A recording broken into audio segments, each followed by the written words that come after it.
नमस्कार, आवाज समाचार में आपका स्वागत है। मैं हूं मनोज श्रीवास्तव। खबरों की शुरुआत करते हैं इस वक्त की हेडलाइंस के साथ। डिफेंस सेक्टर को बड़ा बूस्ट। डिफेंस एक्विजिशन काउंसिल ने दी 79,000 करोड़ रुपए के इक्विपमेंट खरीदने को मंजूरी। भारतीय सेना के लिए नाग मिसाइल सिस्टम समेत कई उपकरणों की खरीद पर लगी मुहर। मलेशिया में होने वाले आसियान शिखर सम्मेलन में नहीं हो पाएगी पीएम मोदी और डोनाल्ड ट्रंप की मुलाकात। सम्मेलन में वर्चुअल जुड़ेंगे पीएम मोदी। मलेशिया के प्रधानमंत्री से फोन पर की बात। बिहार में महागठबंधन ने तेजस्वी यादव को बनाया सीएम फेस। डिप्टी सीएम पद के चेहरे बने वीआईपी के मुकेश सहनी। बीजेपी ने महागठबंधन को बताया लचर, कहा बिहार की जनता रहे सतर्क। शुरुआती बढ़त के बाद आखिरी घंटे में फिसला बाजार। सेंसेक्स निफ्टी ऊपरी स्तर से फिसल कर बंद। मिड कैप इंडेक्स लाल निशान में बंद। आईटी शेयरों में खरीदारी। इंफ्रा, तेल गैस, फार्मा इंडेक्स गिर कर बंद। एचयूएल के दूसरी तिमाही के नतीजे अनुमान से अच्छे। मुनाफे में 3% का उछाल। 184 करोड़ रुपए के एक मुश्त आय के चलते रेवेन्यू में करीब 4.25% की बढ़ोतरी। कंपनी ने आगे बेहतर ग्रोथ की जताई उम्मीद। सोशल मीडिया पर डीप फेक और एआई कंटेंट की पहचान करना होगा आसान। सरकार ने आईटी रूल्स में बदलाव के लिए जारी किया ड्राफ्ट। स्टेक होल्डर्स से 6 नवंबर तक मांगे सुझाव। सरकार की one airport one product scheme की तैयारी। 20 एयरपोर्ट को बनाया जाएगा कार्गो हब। हर एयरपोर्ट पर एक खास प्रोडक्ट पर रहेगा फोकस। पूजा अर्चना के साथ बंद हुए केदारनाथ धाम के कपाट। सीएम पुष्कर सिंह धामी रहे मौजूद। अब अगले 6 महीनों तक ऊखी मठ के ओंकारेश्वर मंदिर में होगी पूजा।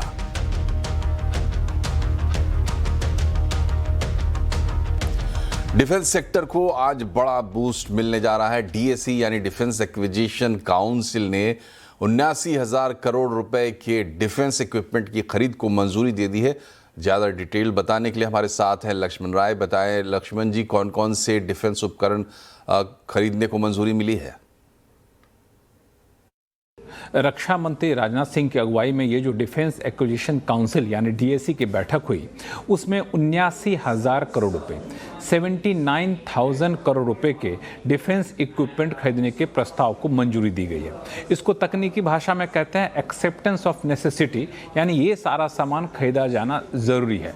तो इस ज़रूरत वाले प्रस्ताव को मंजूरी दी गई है। ये जो 79,000 करोड़ रुपए के सामान खरीदे जाएंगे, ये उसमें इंडियन आर्मी के लिए भी सामान होगा, इंडियन नेवी के लिए भी सामान होगा, इंडियन एयरफोर्स के लिए भी सामान होगा। अगर शुरुआत में करूं इंडियन आर्मी से, तो इंडियन आर्मी के लिए 3 से 4 इक्विपमेंट खरीदे जाएंगे। मिसाल के तौर पे नाग मिसाइल सिस्टम MK2 खरीदा जाएगा। इसी तरीके से इंडियन आर्मी के लिए ground based mobile ELINT system ELINT system होता है, ये खरीदा जाएगा, जिसको GBMES कहते हैं। हाई मोबिलिटी व्हीकल खरीदे जाएंगे इंडियन आर्मी के लिए।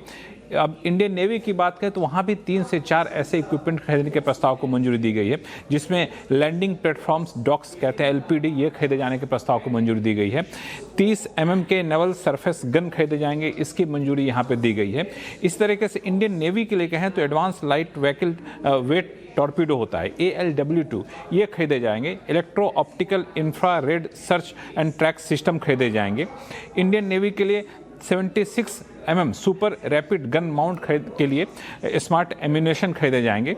और इंडियन एयरफोर्स के लिए भी एक CLRTS सिस्टम होता है, इसे खरीदने के प्रस्ताव को मंजूरी दी गई है। तो तीनों सेना के तीनों अंगों के पास ज़्यादा इक्विपमेंट हो, आधुनिक इक्विपमेंट हो, ये सुनिश्चित किया गया। लेकिन इसमें खास बात यह है कि ये डिफेंस सेक्टर की सरकारी क्षेत्र की कंपनियों के लिए एक बड़ा मौके के तौर पर इसे देखा जा सकता है। मिसाल के तौर पर अगर आप करें नाग मिसाइल सिस्टम की बात करें तो ये BDL बनाती है, भारत डायनामिक्स लिमिटेड बनाती है। इसी तरीके से जो हाई मोबिलिटी व्हीकल्स होते हैं, HMVs होते हैं, ये BML बनाती है। इसी तरीके से आप आएँ तो 30 mm नेवल सरफेस गन होता है, वो garden rich ship builders and engineers limited GRSC बनाती है। भारत डायनामिक्स लिमिटेड जो एडवांस लाइट वेट टॉर्पीडोज बनाती है। तो ये सारी कंपनियां, चाहे BDL हो, BML हो, BEL हो, GRSC हो, तो इन सब के लिए भी एक बड़ी अपॉर्चुनिटी के तौर पर इसे देखा जा सकता है। शुक्रिया लक्ष्मण जी। बढ़ते आगे, आने वाले दिनों में हर एयरपोर्ट की पहचान एक खास प्रोडक्ट से होगी। सरकार one airport one product scheme पर काम कर रही है, जहां एयरपोर्ट के आसपास के उत्पादों को बढ़ावा देकर उन्हें एक्सपोर्ट हब बनाया जाएगा। पूरी डिटेल समझा रहे हैं रोहन सिंह। जी, सरकार एक इंटरनेशनल कार्गो हब पॉलिसी पे काम कर रही है, जिसका एक की फोकस होने जा रहा है वन एयरपोर्ट वन प्रोडक्ट। ये इंस्पायर्ड है वन डिस्ट्रिक्ट वन प्रोडक्ट के कॉन्सेप्ट से, और इसमें जिस इलाके में ये एयरपोर्ट सिचुएटेड है उसके आसपास की जो महत्वपूर्ण प्रोडक्ट है उसका हब बनाने की कोशिश की जाएगी। शुरुआत में करीब 20 ऐसे एयरपोर्ट्स की पहचान की जाएगी इस पॉलिसी के तहत। कहीं किसी इलाके में अगर फार्मा का बिजनेस काफी ज्यादा है तो वहां उसे फार्मा का हब बनाया जा सकता है। कहीं टेक्सटाइल का अगर हब है तो उसे टेक्सटाइल का हब बनाया जा सकता है। साथ ही कोई खास तरह का एग्रीकल्चर प्रोडक्ट है उसे उस प्रोडक्ट का हब बनाया जा सकता है। इसकी पहचान तो आपको उस एयरपोर्ट पे हर जगह देखने को मिलेगी, लेकिन सबसे इंपॉर्टेंट रहेगा कि उसकी जो कार्गो शिपमेंट है उसे आसान बनाया जाए। इसके लिए इजी क्लियरेंस, इजी कस्टम्स की व्यवस्था की जाएगी, कार्गो हैंडलिंग को आसान किया जाएगा, कोल्ड स्टोरेज की व्यवस्था की जाएगी, और कोशिश की जाएगी कि जो लोकल फार्मर्स हैं उन्हें सीधे एक्सेस दिया जाए जो ग्लोबल मार्केट है उसमें। फिलहाल करीब स्टार्टिंग में 20 ऐसे एयरपोर्ट्स की पहचान की जाएगी, जिससे बाद में इस संख्या को बढ़ाया जाएगा। और जो पूरा लक्ष्य है इस पॉलिसी का कि जो 3 मिलियन टन लगभग कार्गो कैपेसिटी है इस वक्त हमारी, उसे बढ़ाया जाए, उसे डबल किया जाए, लगभग 6 मिलियन टन तक पहुंचाया जाए अगले 4 साल में। सोशल मीडिया पर अब डीप फेक और AI कंटेंट की पहचान करना आसान हो जाएगा। सरकार ने IT रूल्स में बदलाव के लिए ड्राफ्ट जारी किए हैं। नए नियमों में सोशल मीडिया कंपनियों को डीप फेक और AI कंटेंट को लेबल करना अनिवार्य कर दिया जाएगा। नए नियमों की डिटेल बता रहे हैं असीम मंचंदा। 2 साल पहले फिल्म एक्टर रश्मिका मंदाना का एक डीप फेक वीडियो वायरल हुआ था, जिसके बाद से हड़कंप मच गया था। और अब 2 साल के बाद टेक्नोलॉजी काफी एडवांस हो चुकी है। बहुत तेजी से डीप फेक वीडियो बनाए जा रहे हैं, AI से जनरेटेड वीडियो बनाए जा रहे हैं। तो ऐसे में सरकार ने उनकी पहचान आसान करने के लिए IT इंटरमीडिएट रूल्स के अंदर बदलाव किया है। खासतौर पे कि अब कोई भी यूजर अगर किसी सोशल मीडिया प्लेटफॉर्म, चाहे वो X हो, फेसबुक हो, यूट्यूब हो या फिर इंस्टाग्राम हो, उसके ऊपर कोई वीडियो अपलोड करता है तो उसको पहले एक डिक्लेरेशन देना पड़ेगा कि ये वीडियो डीप फेक या AI जनरेटेड वीडियो नहीं है। दूसरा, जितने भी ये सोशल मीडिया प्लेटफॉर्म है उनको अपने यहाँ पर एक ऑटोमेटेड टूल्स रखने पड़ेंगे जो कि इन वीडियोस को आइडेंटिफाई करेगा और उनकी लेबलिंग करेगा, बताएगा कि ये वीडियो डीप फेक है या AI जनरेटेड है या नहीं है। तो जितने भी कंपनियां हैं उनको वीडियो या ऑडियो उनके 10% हिस्से के ऊपर इसकी लेबलिंग करनी पड़ेगी, वहां पर लिखना पड़ेगा कि ये AI जनरेटेड वीडियो है। तो सरकार ने इसके लिए ऑलरेडी ड्राफ्ट रूल जारी कर दिए और सभी स्टेक होल्डर से इस पर 6 नवंबर तक राय मांगी है। एक बार सबसे राय मिल जाती है तो सरकार इसको बहुत जल्दी ही इंप्लीमेंट करने की भी तैयारी कर रही है। यानी कि 1 दिसंबर से आपके पास एक ऑप्शन होगा, या आप यूं कहिए कि आप पहचान पाएंगे कि कौन सा वीडियो असली है, कौन सा नकली है, कौन सा AI जनरेटेड वीडियो है, कौन सा डीप फेक वीडियो है। तो उनकी पहचान करना काफी आसान हो जाएगा। असीम मंचंदा, CNBC से बात, दिल्ली। तो AI कंटेंट की लेबलिंग करने से AI के गलत इस्तेमाल पर कितनी लगाम कस पाएगी, इसी पर होगी आज एक चर्चा कंज्यूमर अड्डा में शाम 5:57 पर।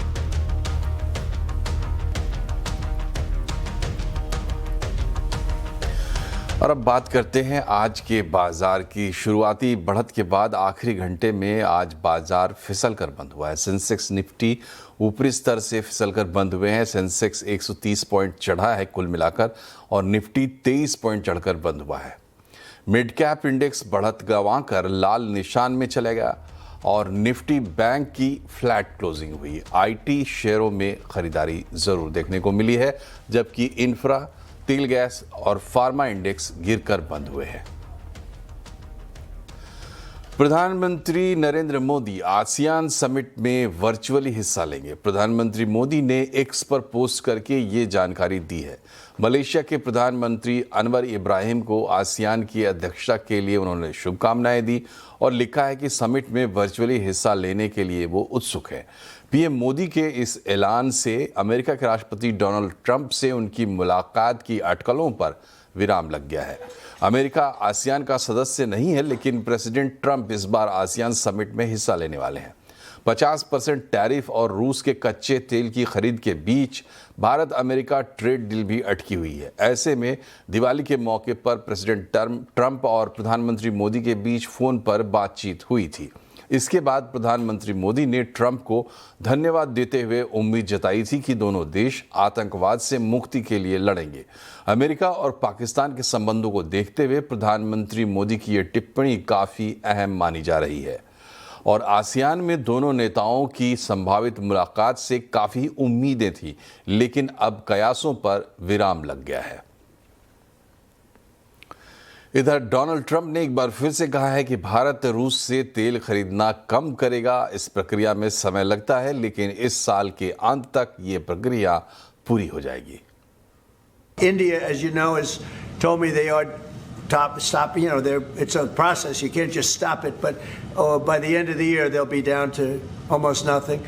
That's a big thing. There was almost 40% of the oil. India, they've been great. Spoke to Prime Minister Modi yesterday. They've been absolutely great. और यहाँ एक छोटा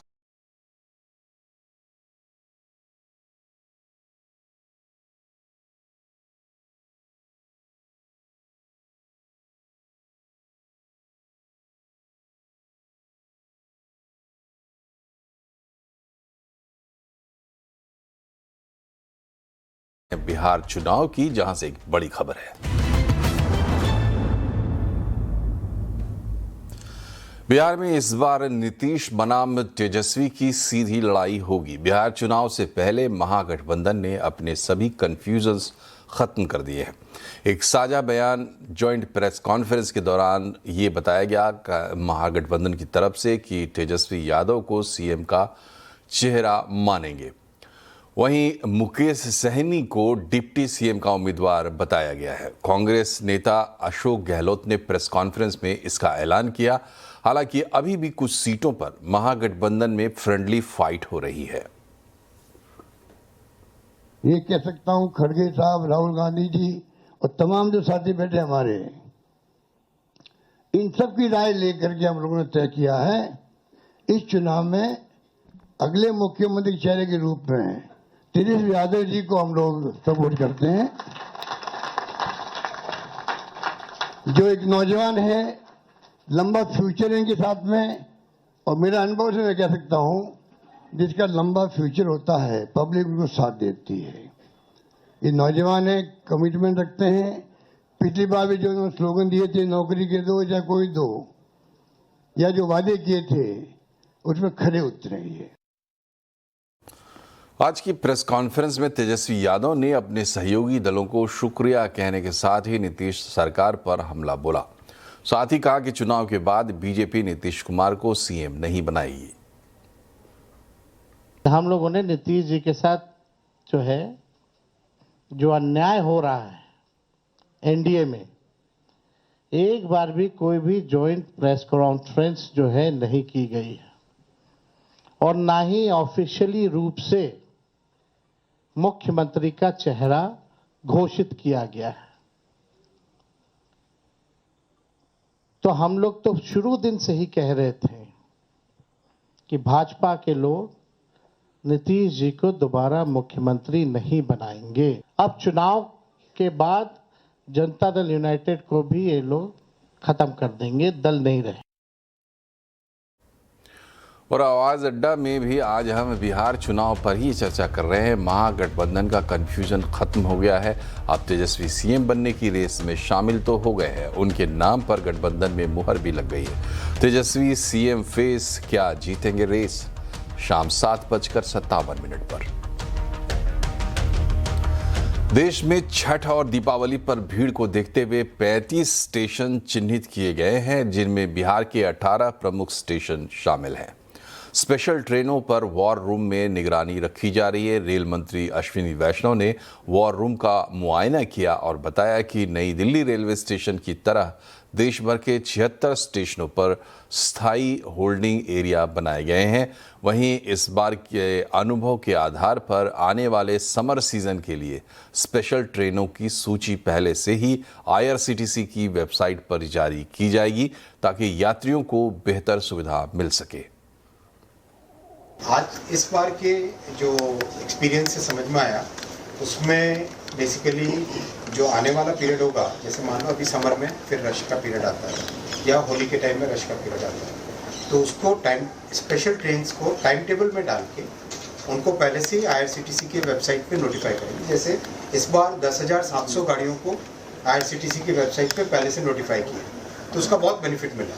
उसमें लोगों को एक सर्टेनिटी रहती है पैसेंजर्स को, तो वो काम और बड़े संख्या में करेंगे और उनको टाइम टेबल में भी डाल देंगे, जिससे कि पाथ, जो भी ये आपने देखा ना, ये इसको पाथ का चार्ट बोलते हैं इसको। दिस चार्ट इज कॉल्ड कहाँ पर आपको पाथ अवेलेबल है ट्रैक पे, वो ये वाला चार्ट है, तो उस चार्ट पे उसका फिर डेफिनेशन पहले से है। और वॉर रूम में कैसे की जा रही है ट्रेन और रेलवे स्टेशनों की निगरानी, जायजा लिया दीपाली नंदा ने।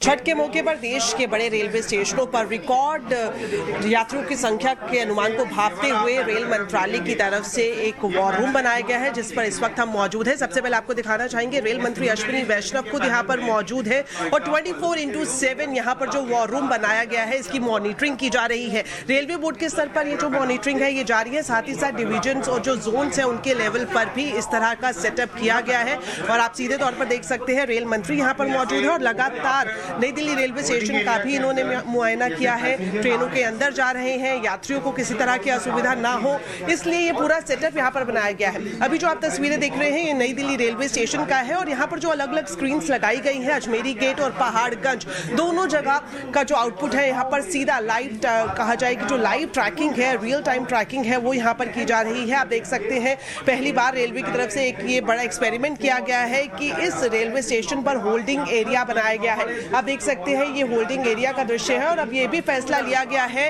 कि जितने भी करीब 76 रेलवे स्टेशन है जहां पर इस तरह का होल्डिंग एरिया बनाएगा। इस वक्त आप देख सकते हैं लगातार यहां पर न सिर्फ नई दिल्ली रेलवे स्टेशन बल्कि जो दूसरे शहर है जहां पर छठ के मौके पर यात्रियों की रिकॉर्ड संख्या का अनुमान लगाया गया है उसकी भी यहां पर रियल टाइम में ट्रैकिंग की जा रही है। अभी तक जो आंकड़े रेल मंत्रालय की तरफ से दिए गए हैं उसके मुताबिक जो स्पेशल ट्रेनें चलाई गई हैं उसमें 1 करोड़ से ज्यादा यात्रियों ने अब तक यात्रा कर ली है। संख्या के हिसाब से देखें तो 10,000 स्पेशल ट्रेनें पहले ही रेलवे की तरफ से अनाउंस की जा चुकी है, लेकिन अब ये भी फैसला लिया गया है कि जिस तरह से मांग बढ़ेगी उसी तरह से ट्रेनों की संख्या बढ़ाई जाएगी। खासतौर पर अनरिजर्व्ड ट्रेनों की बात करें तो ये 3,000 के करीब अभी तक ये फैसला लिया गया है कि अनरिजर्व्ड कैटेगरी में 3,000 से ज्यादा ट्रेनों को चलाया जाएगा। दीपाली नंदा, दिल्ली।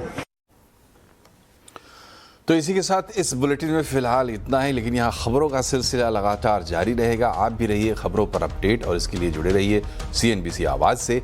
नमस्कार।